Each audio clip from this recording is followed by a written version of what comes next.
Kani nga sagbot mga palangga o kani nga kahoy gamay pa siya pero kabalo ba mo nga tambal ni sa ugam. Giugam ka. O di ba?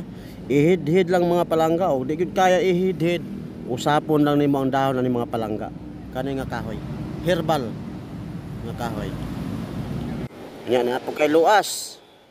Ang himuon na ni mga palangga kung na kay luas, imong putlon. Putlon nimo ni sa nga ani. Ya pagkaputol imong talinisan tapos mo imong iluba dito sa luas sa imong baba para maulian dayon ang luas. Di ba? Pero wala lang sa bukid mga palangga na gid siya dire ra nimo siya makita sa syudad. Di ba? Dire sa Makati area. Oh, Makati area ni mga palangga. Amorsolo Street. Makati. Ha? Wala sa kabundukan tong kahoy na to. Herbal mga palangga. Nasa city lang siya makikita. Tulad nito, nakita ko siya ngayon. Kita nyo, maraming mga laway-laway. Di ba? Laway yan.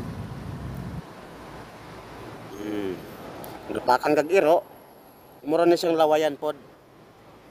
Maulian na dayon ang sakit. Yung git natin. O, di ba? Herbal, mga tambal, mga palangga. Dire na mo. Sa Makati. Nara dire ang kahoy niya. Yung tambal ng ipangita sa lumang sakit. Doon po, dapat siguro kita paklain ang tambal po. Ha?